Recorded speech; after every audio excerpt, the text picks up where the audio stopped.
Olá, muito boa noite. Está começando o programa Direito da Gente ao vivo aqui pela TV Campos de Minas.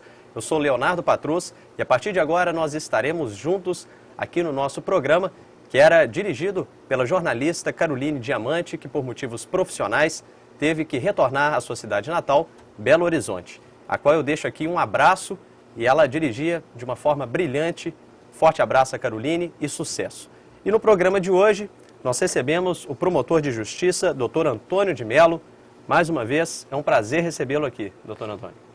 Leonardo, o prazer é meu e eu, embora não seja hoje mais promotor de área de família, mas eu tenho uma longa vivência nessa área, porque fui promotora aqui em São João, uns 6 ou 7 anos, na primeira vara civil, e onde maciçamente os processos, pelo menos uns 80% era de área de família. E também, como eu sou substituto na comarca de Prados, lá eu sou promotor por inteiro, integral. E lá a área de família também funciona. Portanto, no programa de hoje nós vamos tratar sobre direito de família. E aí, doutor Antônio, vamos começar a falar então, fazer um breve histórico, quais eram essas principais diferenças do direito de família antigamente para hoje. O que mudou de lá para cá? Leonardo, na verdade mudou muito, porque se a família mudou, a justiça mudou também.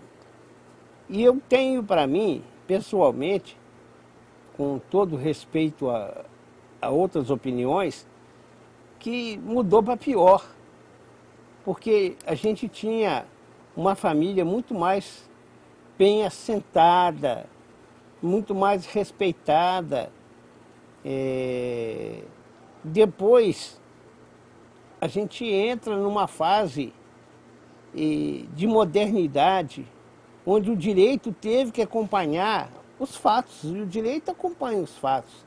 O direito, na verdade, ele acompanha a vida, não é o contrário. Não é a vida que acompanha o direito. Então, o direito acompanha a vida. E ele teve que mudar em muitas coisas para poder se adaptar às exigências novas. Isso começou, Leonardo, a partir do ano de 1977, quando foi instituído no Brasil, através do senador Nelson Carneiro, que foi o seu grande lutador por essa causa, 1977, o divórcio, né? E nós tínhamos assim, no país, muitos casais que viviam juntos há muitos anos, que tinham prole, que tinham filhos, e não podiam regularizar a situação dessas crianças, dessas pessoas. Então, quando o divórcio entra no Brasil, é legalizado no Brasil, a gente começa a ver uma mudança que depois, progressivamente, foi chegar aos dias de hoje. Agora, eu critico ou questiono essa mudança que o próprio judiciário fez com relação à área de família. Não só o judiciário de São João del Rei, mas do estado inteiro e de muitos estados. Quando cria as centrais de conciliação. Na verdade, essas centrais de conciliação são centrais de separação, porque dificilmente lá se concilia. E eu, por exemplo, que trabalhei muitos anos na área de promotor de justiça, onde um casal sentava na nossa frente para se separar, tinha na mesa principal o juiz de direito, ao lado dele o promotor, os advogados. E nós, por exemplo, eu tive o prazer, Leonardo, de muitas e muitas vezes, o juiz era muito liberal, grande juiz e saudoso juiz, doutor Aloysio Silva, é um juiz que antigamente fez da primeira vara civil aqui um modelo, que infelizmente não é mais, né? O doutor Aloysio Silva era um juiz muito prático, muito objetivo, e ele permitia que a gente interferisse nas negociações. E quantos casais nós conseguimos evitar que separassem? Hoje, com a central de conciliação, porque o objetivo nosso não é separar os outros. O objetivo nosso é e deveria ser conciliar as disputas, as desinteligências, os desacordos entre um casal. E isso é uma coisa que acontece entre todo casal. Então, eu, por exemplo, já ia dizendo, Leonardo, eu vejo aqui em São João del Rei hoje, depois de tantos anos aqui, que eu vim para cá em 89, eu vejo aqui casais velhos, velhinhos, que há 20 e tantos anos atrás, eu, modestamente, Deus permitiu que eu ajudasse a não se separar. Agora, chega numa central de conciliação, e não obstante a competência das nossas psicólogas, a doutora Cleonice, por exemplo, é uma psicóloga para quem a gente tem que tirar o chapéu, e outras que trabalham no fórum, mas não é a mesma coisa do que o juiz sentado ali, o promotor aqui, os advogados ali, porque a psicóloga não tem formação jurídica. A formação dela não é para... É para outra área, é humana, das áreas das humanas, sim, mas não é formação jurídica. E a gente, eu, por exemplo, como sempre fui um conciliador, eu tentava e conseguia, não esqueço, tem um casal, eu não vou falar nome, porque essa área eu não posso nem falar. Tem um casal que eu vejo aí hoje, tão velhos, tão envelhecidos, mas tão juntos. E eu, graças a Deus, foi misericordioso comigo, me deu essa oportunidade de chamar os dois, a quem eu já conhecia, e falar, poxa vida, nessa altura da vida vocês vão se separar. Eles estavam casados já há 30 anos, não tinham filhos. Vocês vão se separar? Pera lá, está tendo intolerância. Está tendo falta de entendimento. Então, eu tenho um orgulho grande de ter ajudado aquele casal a não se separar, Leonardo.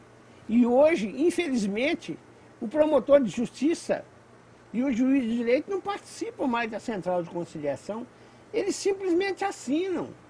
Que é a Trindade do Matosinhos, elas falam a questão da herança. Os pais morreram e ela tem um irmão na casa e uma sobrinha foi morar com o tio na casa. Ela, por morar muito tempo com o tio, ela ganha direito de uma parte da propriedade da casa? De jeito nenhum. De jeito nenhum. Ela é a outra geração, né? E eu, encerrando também, Leonardo, a minha participação, eu diria o seguinte: quando eu falei desses regimes de bem no casamento, eu dizia o seguinte, que todos os regimes, com exceção do comunhão parcial de bens, exigem uma formalização. A pessoa, quando vai casar pelo regime de separação de bens ou de comunhão universal, ela tem que ir num cartório de notas fazer uma escritura para registrar a vontade, a pessoa não, o casal, para registrar a vontade deles, né? E aí, nessa hora, eu lembraria, porque é aquela história, depois de morto, depois da porteira arrebentada, colocar tranca não vai resolver. Então, se vai casar com um regime desses, que não seja o regime da lei, de comunhão parcial, procurem um cartório, façam essas escrituras. E aí, eu vou lembrar o poeta, o nosso poetinha Vinícius de Moraes, que dizia o seguinte, num soneto que ele escreveu, que chama Soneto de Felicidade, ele dizia o seguinte: e assim, quando mais tarde me procure, quem sabe a morte, a angústia de quem vive, quem sabe a solidão, fim de quem ama, eu possa me dizer do amor que tive, que não seja imortal, posto que é chama, mas que seja infinito enquanto dure.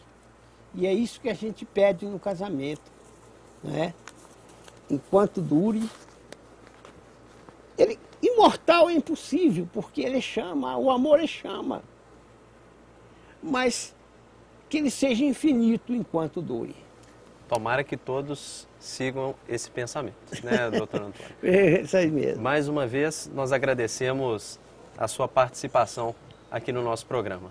Muito obrigado, nós estamos sempre à disposição e com muita alegria de estar tendo esse canal para essa via de comunicação com as pessoas, porque aqui eu falo para um universo muito maior do que eu falaria lá na promotoria com um de cada vez. E para você, mais uma vez, que participou, muito obrigado por mandar as suas perguntas, tirar as suas dúvidas.